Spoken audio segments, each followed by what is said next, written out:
Hey, everybody. Welcome back to Archaeology After Dark. My guest today is Morgan Lemmer Webber, and we are going to be talking about archaeology, art, and everything in between.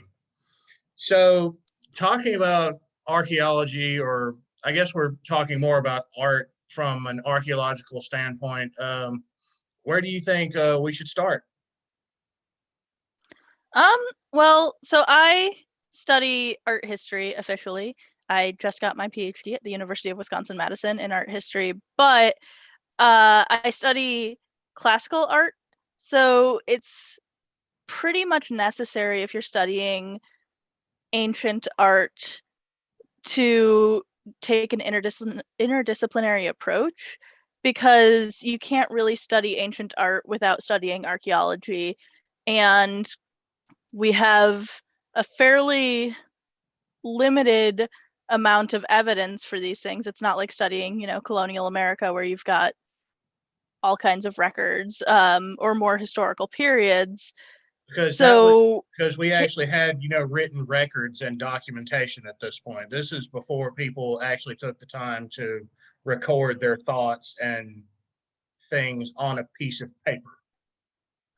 well, I'm actually studying classical art and archaeology, looking at basically Greece and Rome and Egypt and some of the Near East and those things.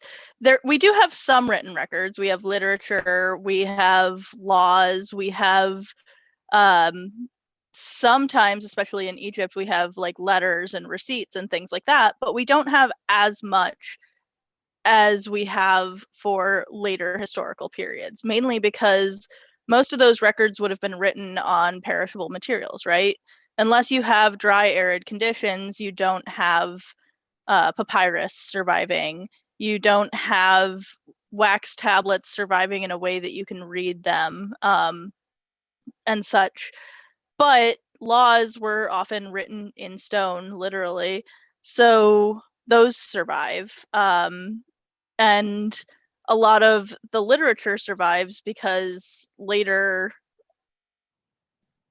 societies thought that they had value and copied them and preserved them, mostly in like monasteries and other higher institutions such as that.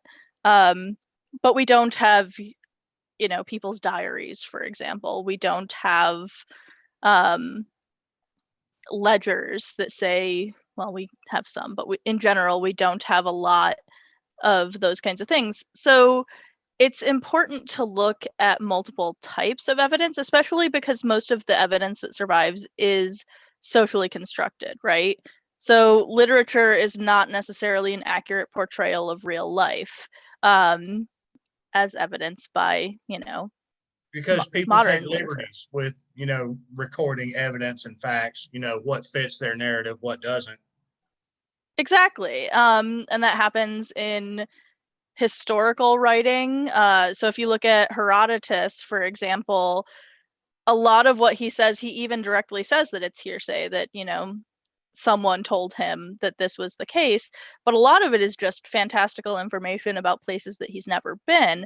But that is history. And then if you look at literature, for example, that's in the ancient world, that was written by men, and there are characters in that literature that are women and slaves and foreigners, etc. But it's not written by women and slaves and foreigners. It's written by these men that are from the dominant class.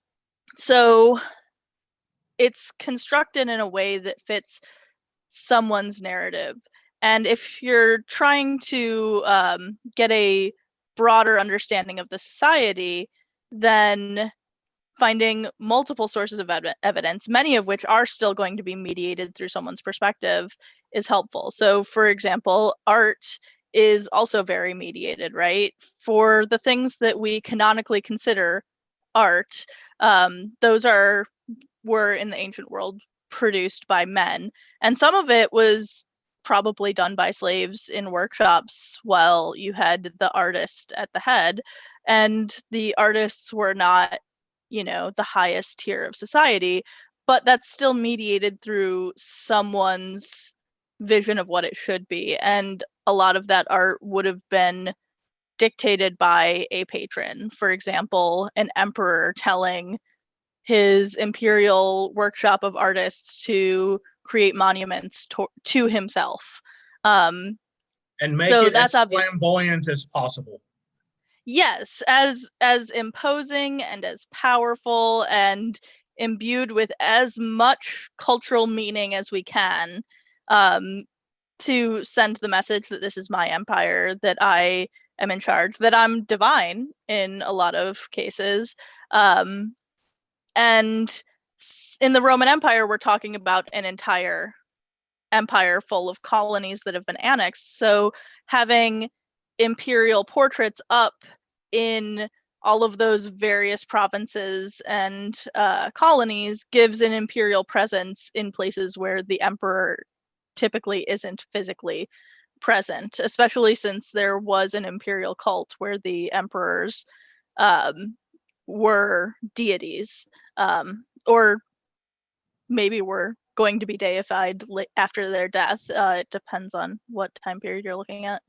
So for those of you who are interested in a more modern example of something we're talking about, if you go to Versailles, you can actually see Napoleon's throne, and it is solid gold covered in both bee carvings, like the insect bees, and the letter B, and it is, saying that it's tacky is an understatement. It is a very unusual chair.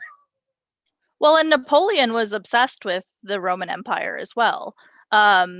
When he took power, he became an emperor because, so when the Roman imperial period started, it was because there was first a Roman Republic, and then there was a period of civil wars, and then Augustus, his uncle, Julius Caesar, tried to basically become a dictator, and the other there's lots of things you can read to give a better explanation of this, but the senators weren't having that and killed him. And then when Augustus tried to take power, he realized that backfired, and a lot of it was because previous to the Republic there were kings, and they were despotic kings who abused their power, and the Roman people didn't want to return to that social structure, to a monarchy. So Augustus tried a different tact, which was to have an empire. And he wasn't a king, he was an emperor. And it was tied in with this idea of expansion and glory, but also it was distinguishing himself apart from those despotic kings that Romans hated.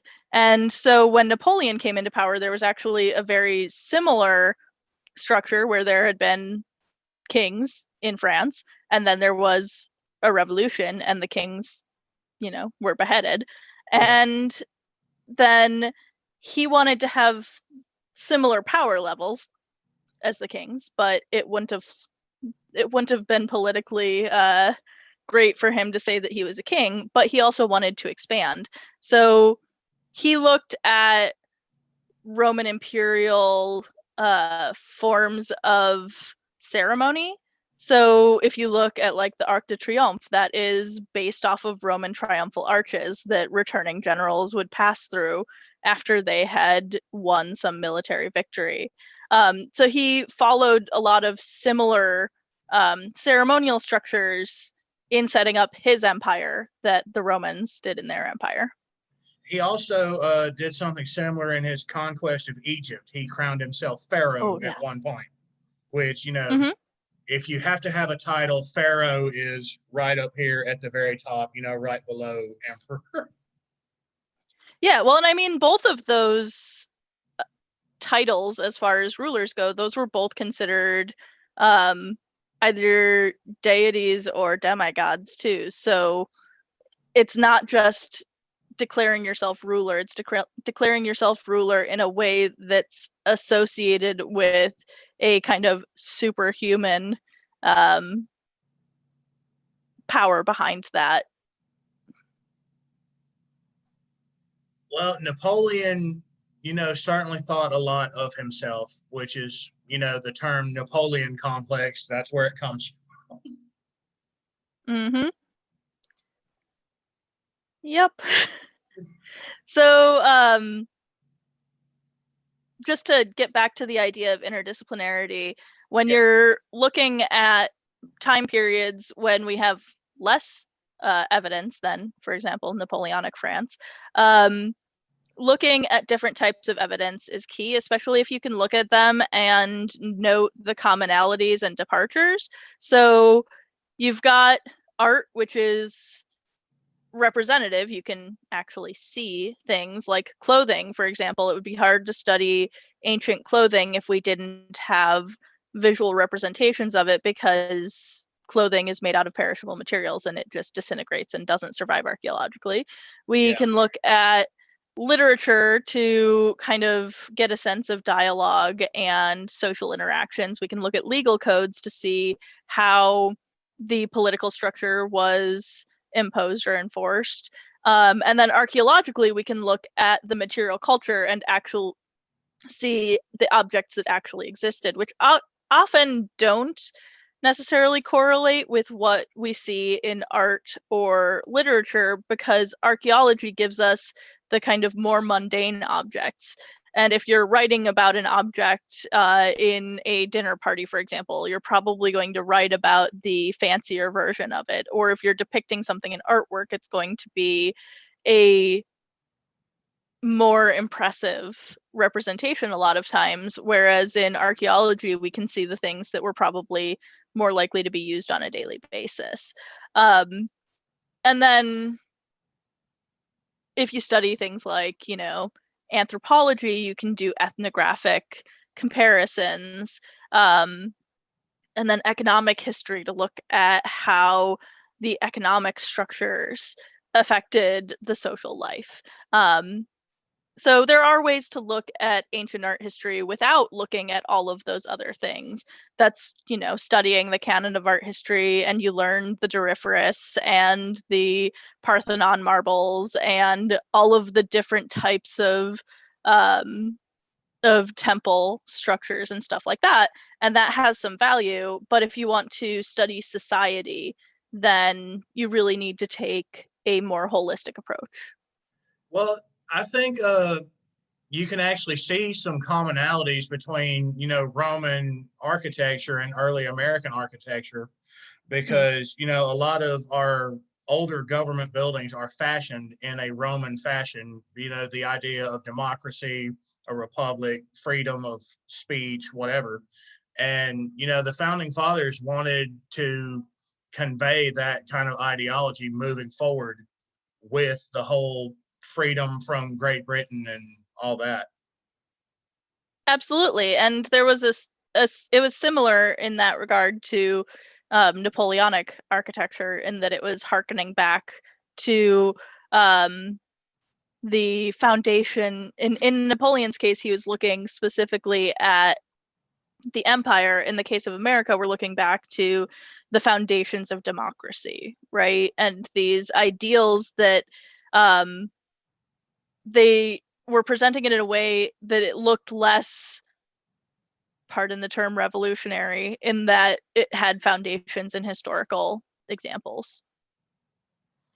Yeah, revolution is one of those terms that people, like to use when you're talking about history, but no two people have the exact same definition of what is revolutionary.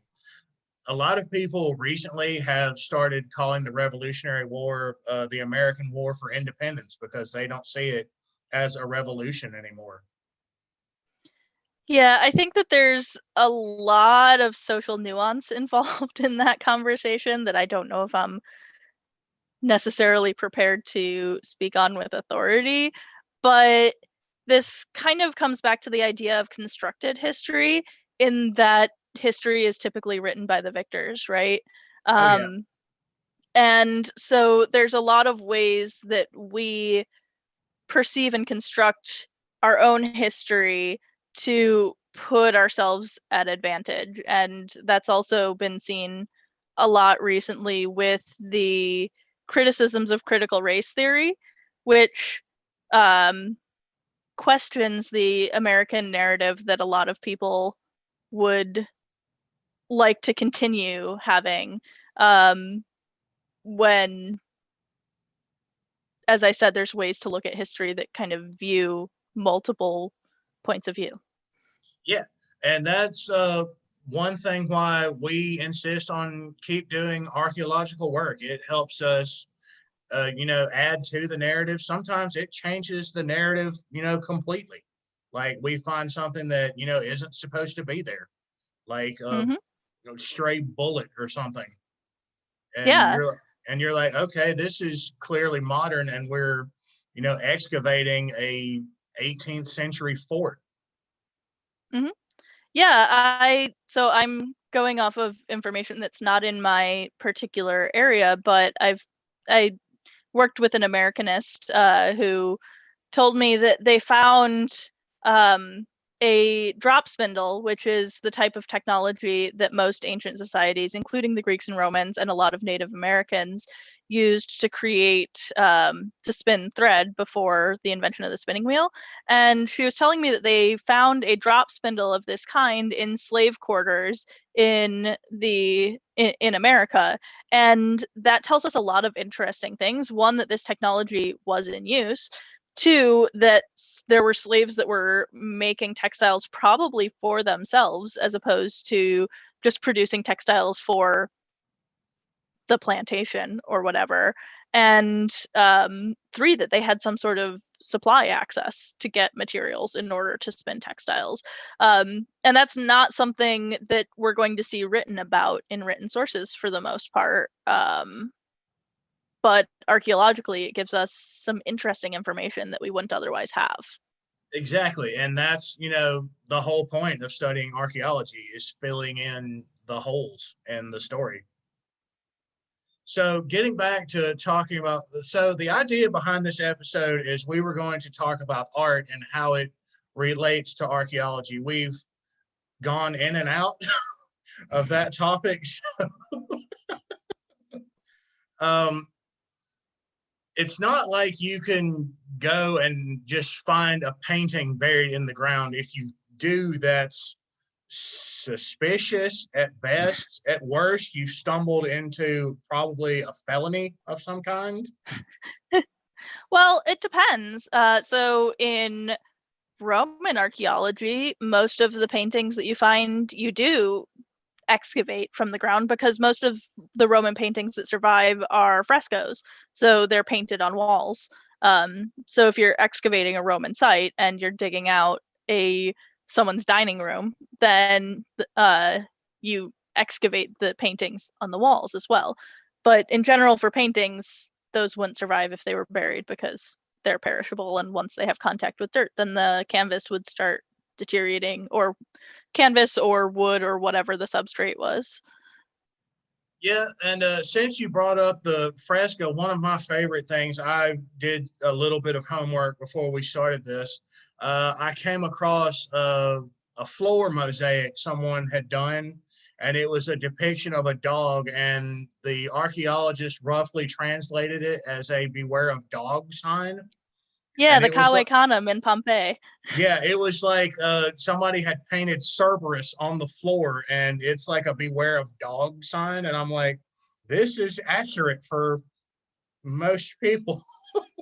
Yeah, it's pretty amazing the things that humanize people of the past in ways that are recognizable today.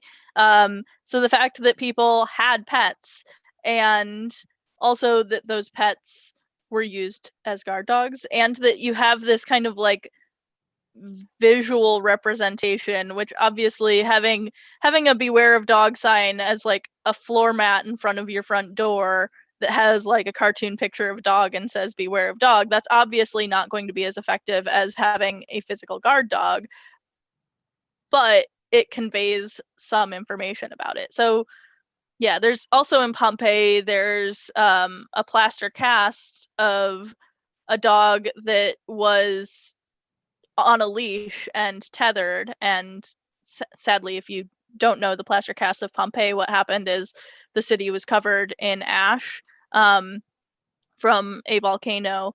And since bodies were trapped under this ash, they eventually decayed, but they left cavities in the surrounding ash turned stone, turned pumice, whatever, that archaeologists filled with plaster.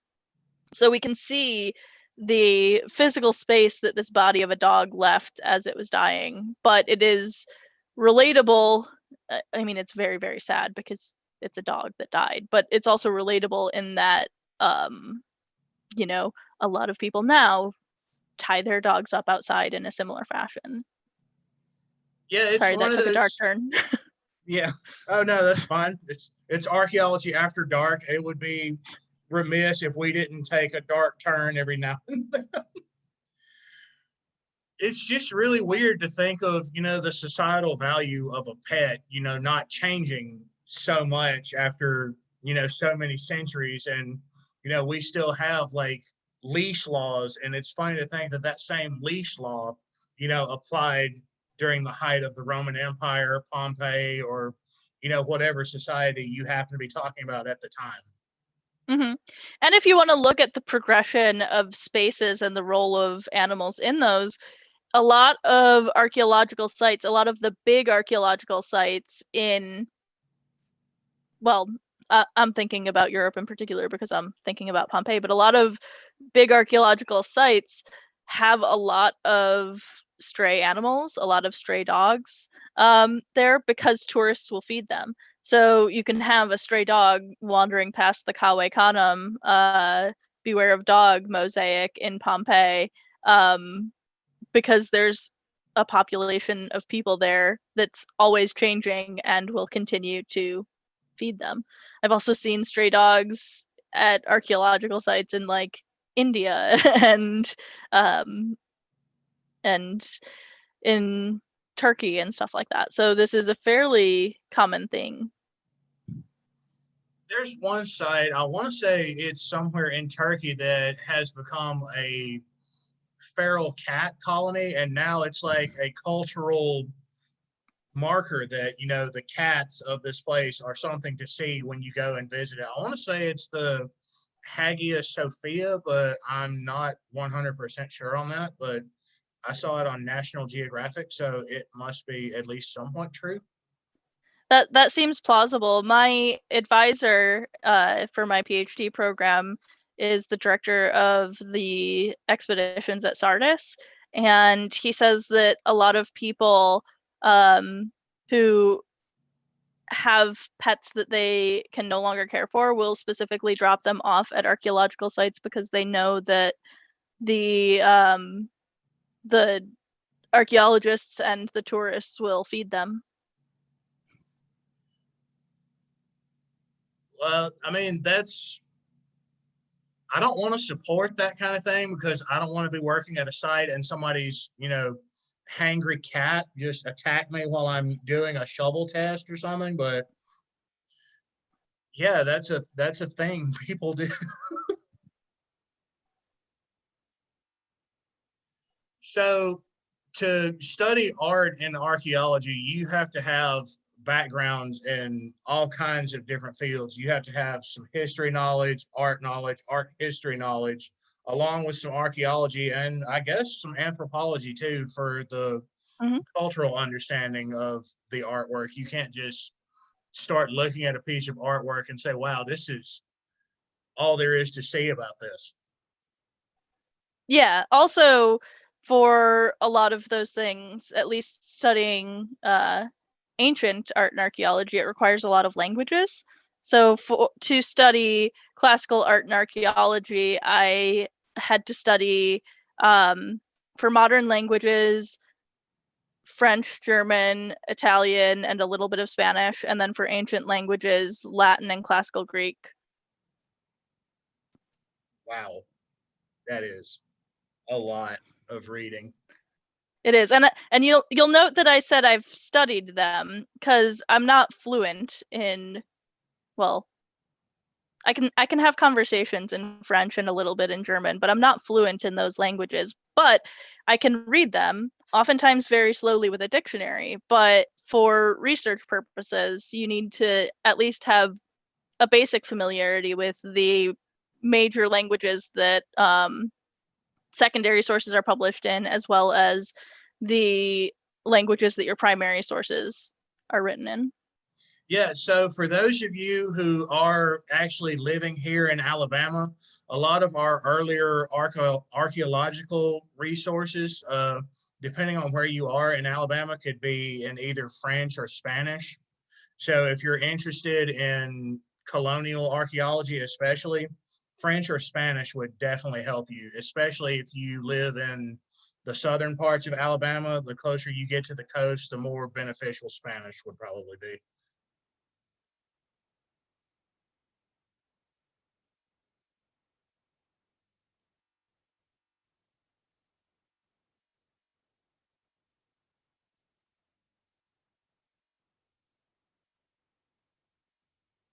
Did I freeze up?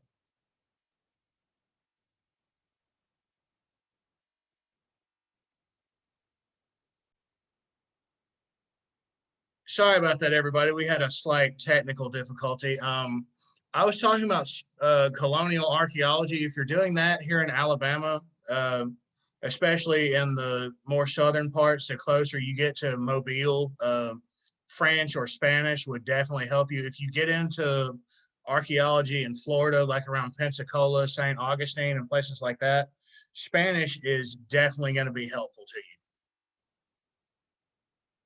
Yeah, and also depending on where you're doing archaeology, it's also helpful to know the language of the location. So if you're going outside of where you live and doing excavations in, you know, Latin or South America or in Europe or something like that, it's always helpful to have a little bit of knowledge of the local language as well. Yeah. So if you're having a conversation with somebody and you're wanting to know where you can dig holes in their country, it would help you to know what language they're speaking so you can know if you're being sued by them or not.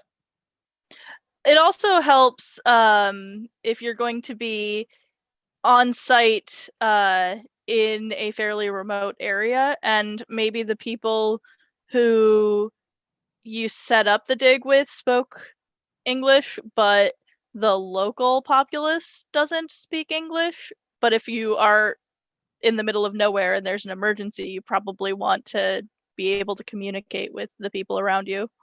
We're not saying that you have to be fluent, just enough to be able to convey them the urgency of the situation. Yes, things like help, excuse me, please, where are the bathroom? Yes. These are good common phrases to know in any language that you're going to be visiting the local. Yeah. Also ATM. I had a lot of problems when I was in Italy, and at that point this was when I was an undergrad, I spoke French fairly fluently. But my Italian was basically just like guidebook Italian, and I could not figure out how to say ATM, and like the letter acronym is different than English. So like asking where the machine that gives you money is was difficult. And it can be off-putting by asking strangers in a foreign country for money. They might think that you're robbing them. Yeah, depending on how you speak. It I've also found that if you learn, do you speak English, then you're more likely to get people who respond with yes. Whereas if you just walk up to someone speaking English and expecting them to help you, then there are a lot of people who may speak some English, but they don't want to speak to you because you're being a rude American. That's how international incidents start. Yeah. Well, I feel like Americans also oftentimes have a bad reputation preceding them in other cultures. So the more you can do to prevent yourself from fitting into those stereotypes, the better interactions you're going to have. So, you know, just learning a few key phrases is helpful. Yeah, and people underestimate how being polite, how valuable politeness, and especially if you're in a field like archaeology, being polite can get you so much further than just like demanding assistance from people. Like, Yeah. especially if you're, wanting to dig up someone's property, being as nice as possible about it would be a lot nicer than, just saying, hey, I'm digging some holes in your land. You're just going to have to kind of live with it. Yeah. I've also noticed that a lot of, so not all, but a lot of like the big cultural landmark archaeological sites, if you tell them that you're a student of archaeology, a lot of them will let you in without paying admission. So this is obviously not across the board, but it doesn't hurt to be able to say, I study archaeology in whatever the language of the location you're visiting is. Yeah. And, when you're visiting other places, telling people you study archaeology, while it gets you into archaeological sites, it does not get you into other things. Let's just be clear on that. Like, you can't go up to a club or something and say, hey, I'm studying archaeology, and they're not going to be okay with that. Yeah, contrary to what Indiana Jones movies might make you think, it's not all that glamorous. Yeah, I have never once seen Indiana Jones do a shovel test or fill out paperwork. Yeah, and he's just blatantly flirting with his students when he's acting as a professor for like the 2 minutes of the films that he's acting as a professor. He's not very good at teaching. No, and he would absolutely get sexual harassment claims. Oh yeah. But, this is back in the late 70s where nobody thought about those kind of things as things yet. That's possible. It's But amazing. in It's general, amazing. just don't take. It's amazing how little academia has changed between the depiction of Indiana Jones and current situations. Yeah. In general, if you are a professor, don't flirt with your students. Yeah, That's don't not do okay. that. Don't do that. We got weirdly off track on that little tangent. We really did. Do we want to talk about armchair archaeology? Yeah, let's do that. That'll work. Okay. So, I am what a lot of people would consider an armchair archaeologist, in that I don't actually go out and actively do field work. And largely that's because I have physical disabilities that prevent me from doing that. I have a degenerative spinal condition, and you don't want to find yourself doing physical labor in an area that is remote and not near a hospital if there's a chance that you could hurt yourself and sever your spinal cord or something like that. That would be horrible. Yes. Yeah, so I don't do field work, but there are other jobs to do in archaeology if you don't do field work. So most of what I study is looking at kind of like larger cultural themes. So I typically don't look at just like a single site and the finds from that site. I look at cross-site analysis and cross-cultural analysis, looking to find patterns and themes. So it's possible to contribute to archaeology without going out there and, digging holes or moving buckets of dirt, because that as a job is not accessible to everybody, because it's a very physical job, as you've discussed a lot on this series in the past with past guests. Yes. So a I lot have of what I Vietnam do, style flashbacks from some of those things. Yes. yeah, and I did, so both my master's degree and my PhD are in art history with a focus on art and archaeology, but they're in art history specifically. My undergrad degree is also in art and archaeology, or in art and art history, but I have a minor in archaeology. So as an undergrad, I did do field work in Chicago in a historical archaeology dig on the Phyllis Wheatley Home for Girls, which was a site from the migration north after the abolition of slavery. But even at that fairly young age, I already had back problems, and there were a couple of days when I physically couldn't dig anymore, which obviously impeded the other people on my team. and the professor who was leading the dig and stuff like that. So I was able to do just enough to get my archaeology minor. And then the rest of my work has been things like reading through excavation reports and already published materials from excavations, doing archival research, looking at objects that have been like sitting in museum storage for decades and no one's looked at them. Or, you know, looking at old field notebooks that are still in the collections of wherever the dig sites materials are, but haven't been digitized, for example. So that there's a lot of archaeological evidence that's out there, and it was initially cataloged to some extent when it was dug up, and then since then it's been put into storage and hasn't been looked at, especially small finds. I work on textile history, so there are a lot of spindle whorls from a lot of sites that the excavators maybe noted that they found them and how many, but they didn't make more comments on the size or the weight or the decoration because there's a lot of them and it's not relevant to dating the site, for example, because spindle whorls stay pretty static across long periods of time. So correct me if I'm wrong, but a spindle whorl is used for making cloth and fabric, right? So this is a spindle.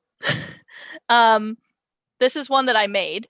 But spindles as a technology are pretty simple. I'm just gonna put the roving down.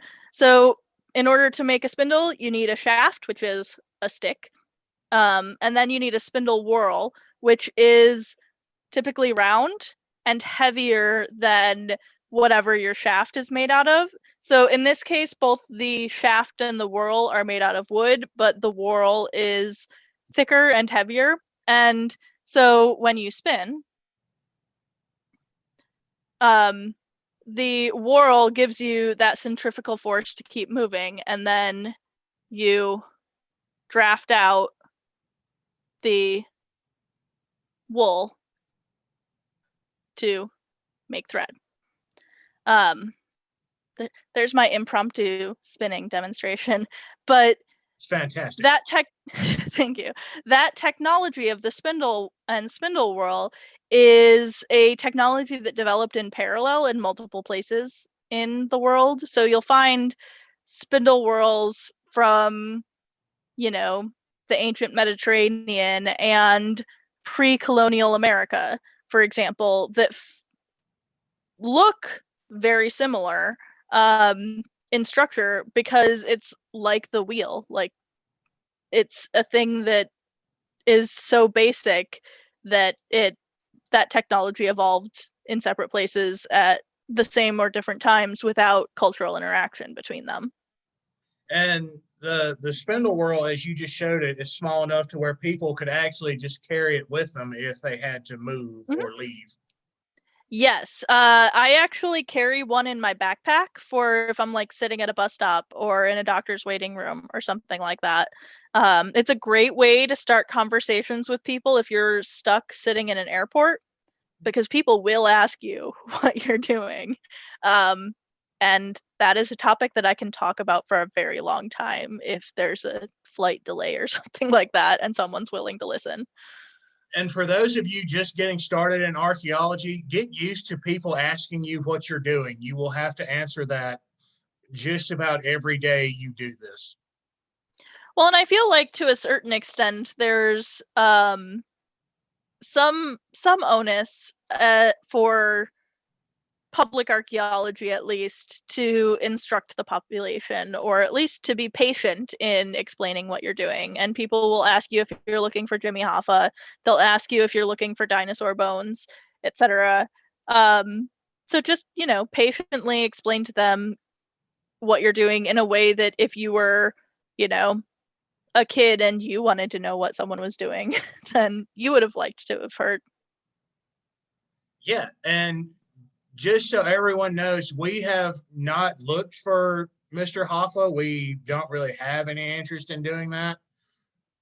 Dinosaurs, yeah, we do that sometimes. That's paleontology, but yeah, I mean that is something that everyone likes to talk about is dinosaurs. Indiana Jones. I've been asked, have I found the Ark of the Covenant? I have not. I have no interest in finding it because if it's out there, I've seen the movie and it's better off being left wherever it is. Yeah, well, also, like, there are millions of pieces of the True Cross in reliquaries across the world. So we're not going to find the True Cross because if it existed, then, or it probably existed. But if we did know what happened to the original cross, it was probably broken into a bunch of tiny pieces as relics, and we're not going to find the whole thing somewhere. Yeah, finding an entire something in the field of archaeology is unheard of. So get used to having to glue something back together at some point also. Yeah, or reconstruct something from fragments that you're never going to find the whole thing. If you look behind me in the video, I have a Roman two-beam upright loom that I constructed, and the interesting thing about those is that we have none of them that survive.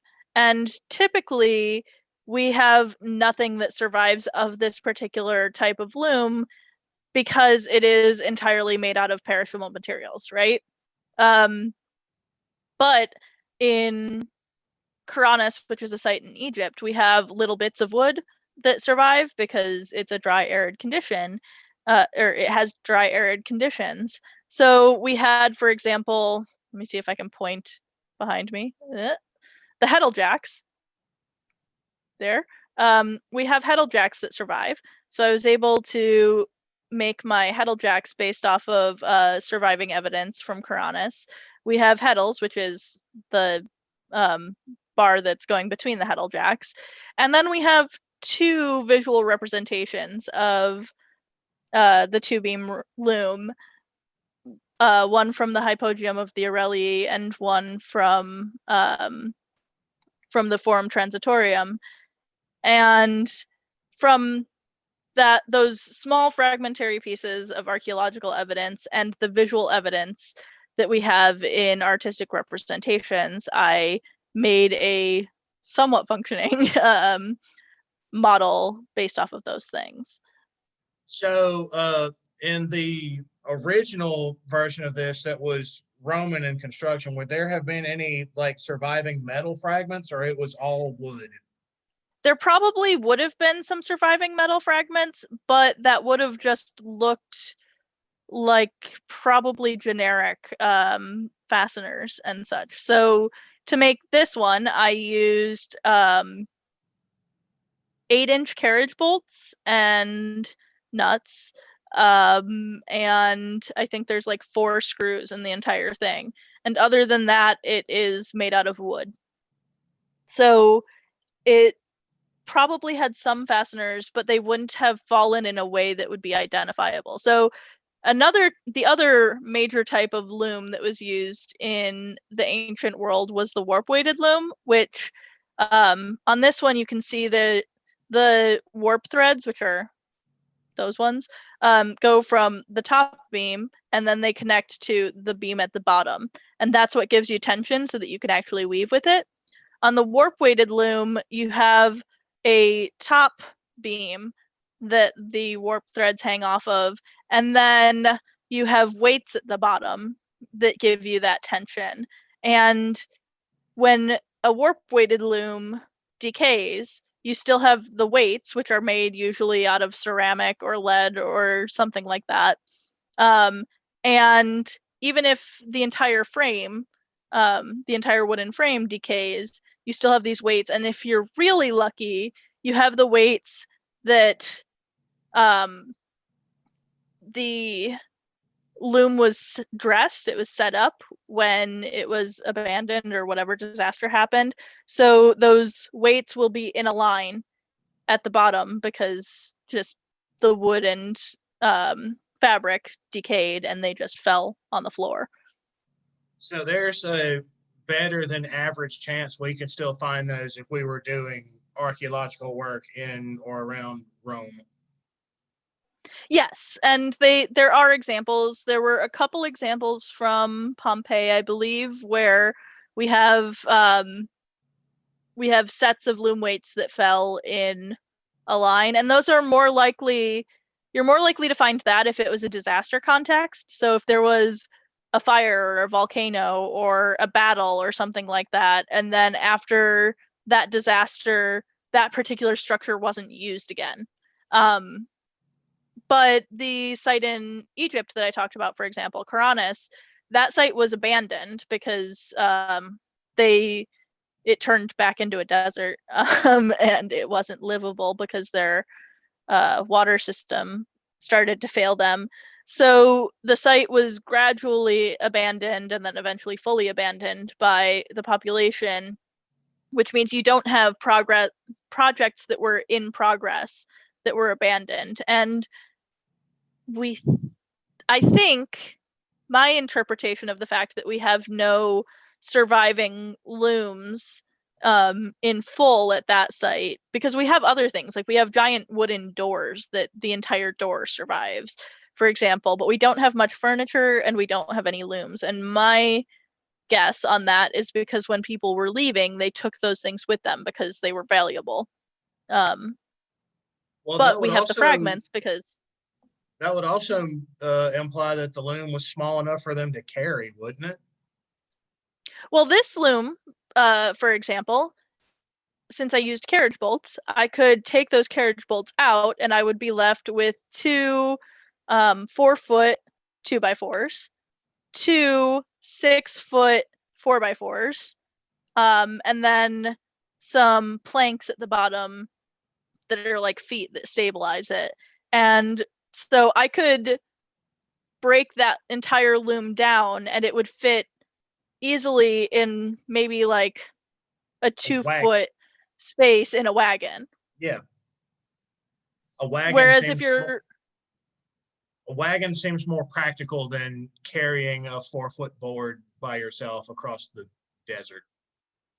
Exactly. And if you are abandoning your house, a loom is your profession and your means of making money for a lot of people, right? Or it's your means of making clothing for your family.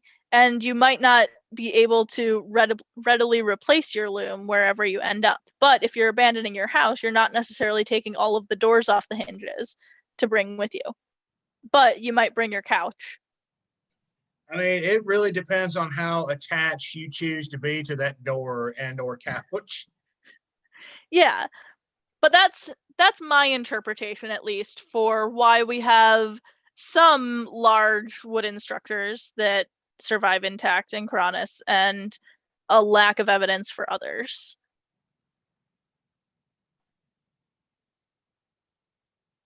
Karanis was one of the case study sites for my dissertation, which is why I am speaking a lot about it and why I built a loom. So did you, at the site in Karanis, I think I'm pronouncing that correctly, did you find a lot of artistic evidence in the site that you were working on? So that particular site, and again, I did not dig there, but I did do archival research. The excavations were done by the University of Michigan. So the Kelsey Museum of Archaeology at the University of Michigan has a good portion of the finds in their collections. And I think it was not quite half, but a portion of the finds went to the University of Michigan, and a portion of the finds stayed in Egypt locally because, cultural appropriation and repatriation, stuff like that. So the Kelsey Museum of Archaeology allowed me to go and spend a day in their museum storage looking at the textile production evidence in their collections.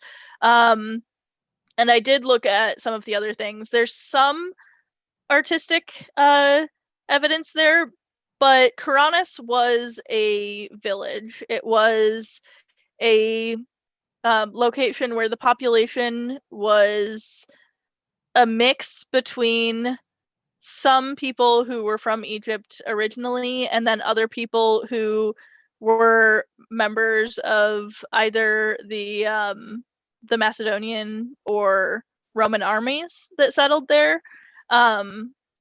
So it was not a city with a lot of large public works, for example, but there were some smaller things. So there's a sculpture, for example, of Venus Aphrodite that's a smaller than life size, but bigger than a statuette, that was found in a domestic context. So it was probably someone's kind of like domestic religious sculpture. And it was also found with other things like coins and other valuable items. So it might have just been part of a domestic treasury as well. We're not entirely sure. But her hands are positioned. My screen is mirroring what I am, so I'm trying to figure out how to place my hands. But her hands are positioned where it's possible that she could have been spinning. And then like they would have just threaded a thread and spindle through her hands. And there's a little bit more, but the other case study sites for my dissertation were Trier in Germany and Ephesus in Turkey. And those were both cities, and they played large roles in the provincial government of the empire. And so we have a lot of visual evidence from those sites. And for textile production in particular, in the vicinity of Trier, there's a grave monument, or I guess it's not a grave, but it's a commemorative monument called the Eagle Monument that has representations of different parts of not textile production, but the textile industry as a whole, for like trade and shipping and selling of textiles.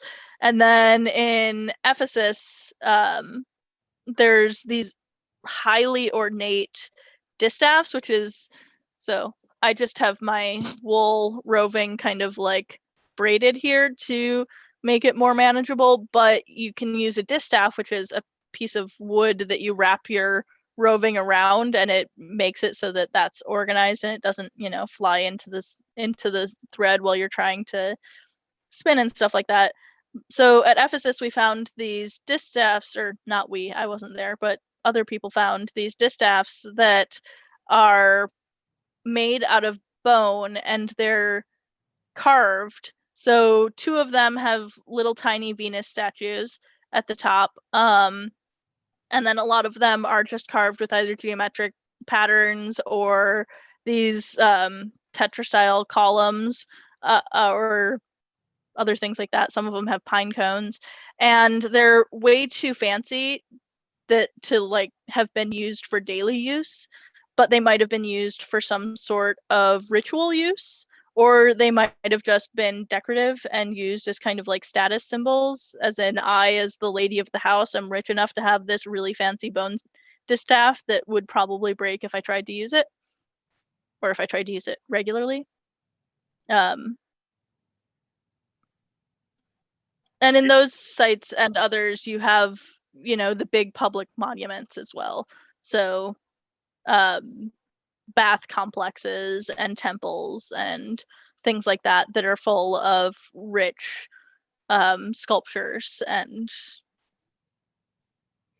for those of you who, since COVID is winding down, I'm sure a lot of people have gone stir crazy and realizing the value of being able to go to another place besides the place that you're actually in. You can see a lot of stuff like this if you actually go visit historical sites in and around Rome, like a bathhouse in particular. There are several in Rome that are gorgeous to go see. I've never actually been, but National Geographic does an excellent job of showing them to you. Well, and also during the pandemic, a lot of museums really stepped up their digital collections game. So a lot of museums, you can take a digital tour. So someone went through with a camera on a track, and you can walk through the museum and see in these kind of like 3D environments where these things are. And same thing with archaeological excavations. A lot of them have been doing recreations, for example, of a Roman villa or something like that. So you can walk through and kind of experience virtually what it would be like to walk through the space. Yeah.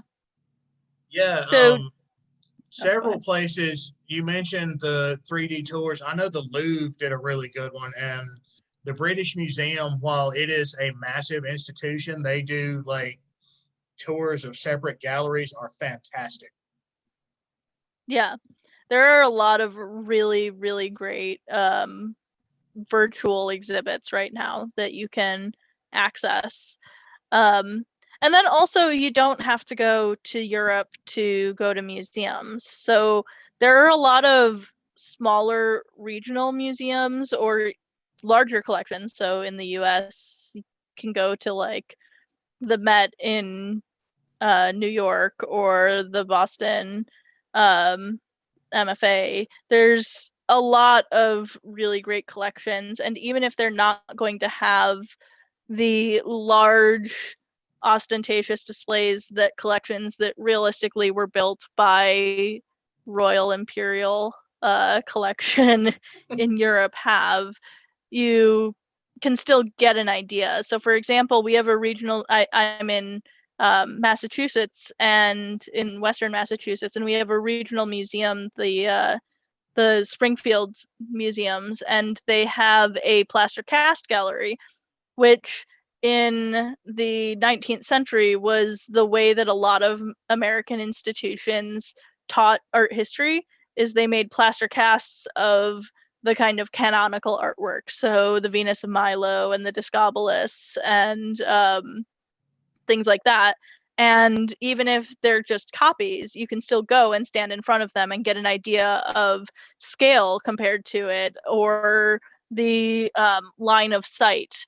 So there's a lot of regional museums that have these kinds of tools so that you can actually experience it without having to go to Rome or Europe in general. Because those trips can get and will get incredibly expensive.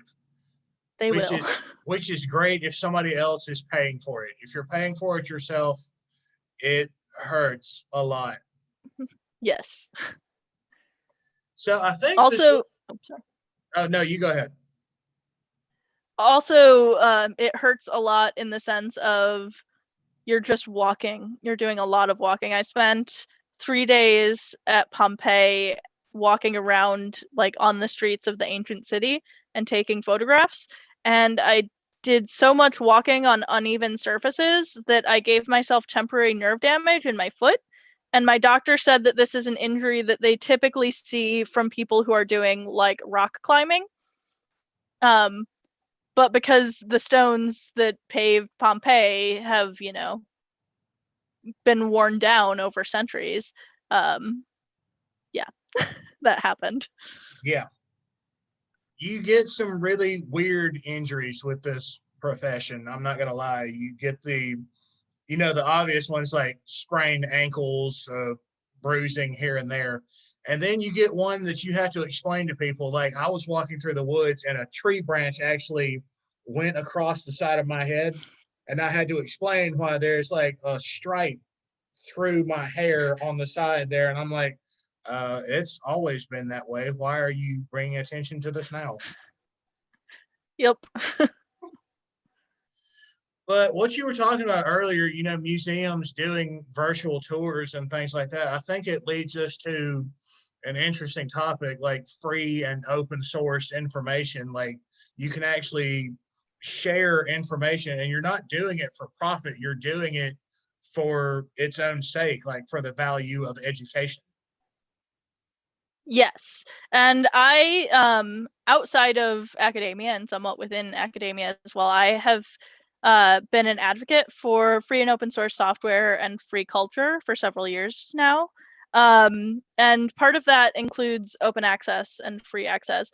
But talking about museums, there are different ways to do that. So you mentioned the Louvre, for example, has a great virtual tour. However, the Louvre also releases all of their artwork and pictures and probably that virtual tour under proprietary licenses.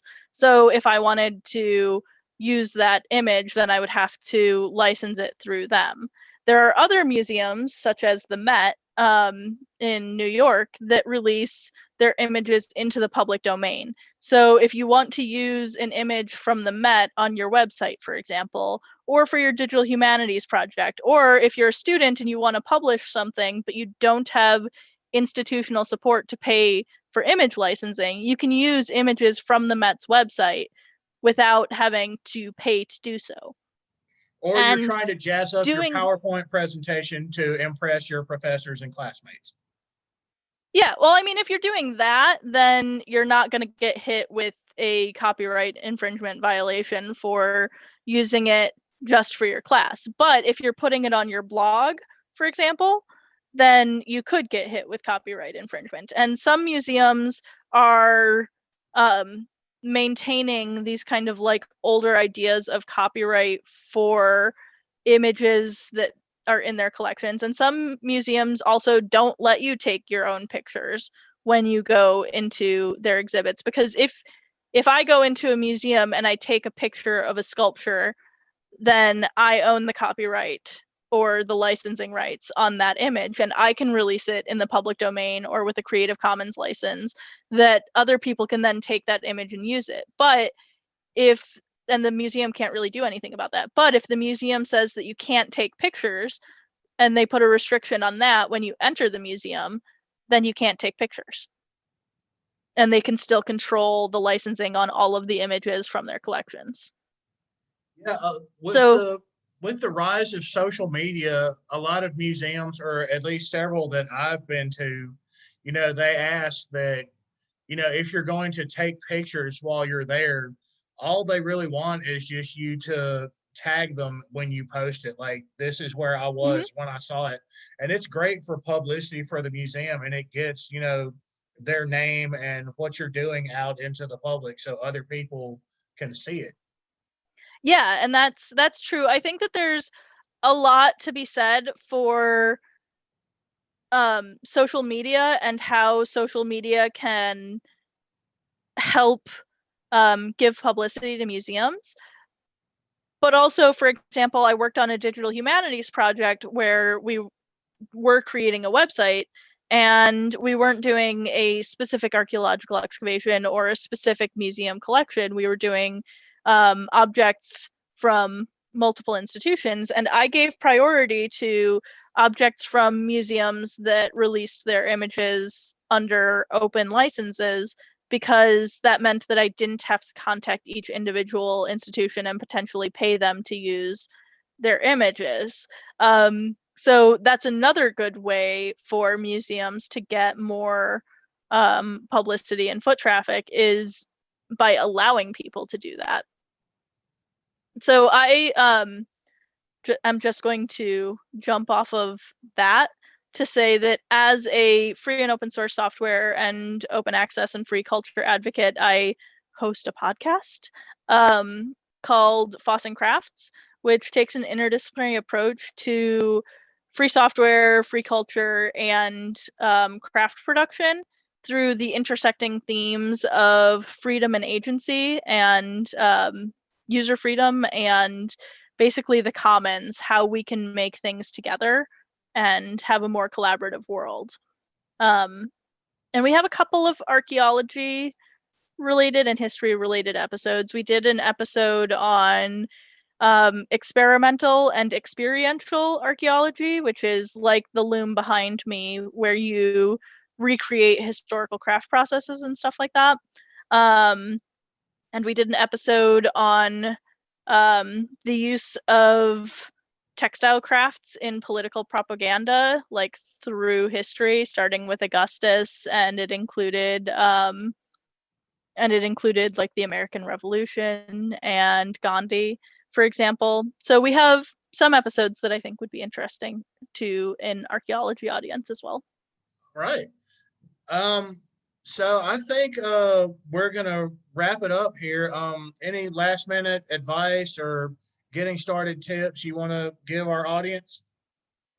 So I think my main advice, if you're interested in the intersection of art and archaeology or art history in general, would be to go out and look at a survey of art history textbook.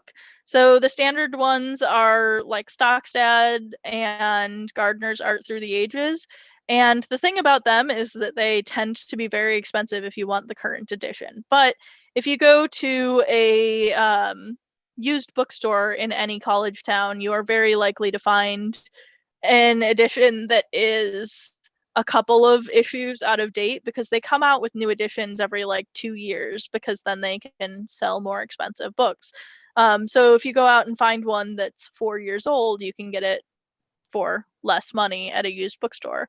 Or speaking of open access, I recently came across a set of ebooks that were written by a community college professor of art history that are open access textbooks for art history, for the survey of art history, that are free, both in the sense that you don't have to pay for them as a consumer, and free in the sense that you can take them and you can modify them, and you, like your own copy of it, you can modify it and you can re-release a modified copy of it. It's made using this software called Pressbooks, which is specifically for open access educational materials. And that is really wonderful, and I can link those for you in the show notes. So basically, if you get some survey art history textbook in whatever manner that's accessible to you, and kind of read the overview, and then go to your regional museum and see how many themes you can pick up on, see how many neoclassical, for example, buildings you see in paintings, or how many paintings you see that have classical ruins that were made in the 18th century, when people were getting into archaeology initially, and therefore they have ruins in all of their paintings. Or walk around your state capitol and look at the state buildings and stuff like that, and see if you can identify the types of columns that they use on their facade. So there's a lot of ways that you can incorporate the basic fundamentals of art history into experiences that are happening closer to home. And then if you get a chance, obviously, going to Europe and looking at the actual archaeological sites and the larger European collections is amazing, but it's not always feasible for every person. Yeah. So I think that's going to wrap us up. Morgan, thanks so much for being here. We really enjoyed having you. Thank you for having me. It was a lot of fun. All right.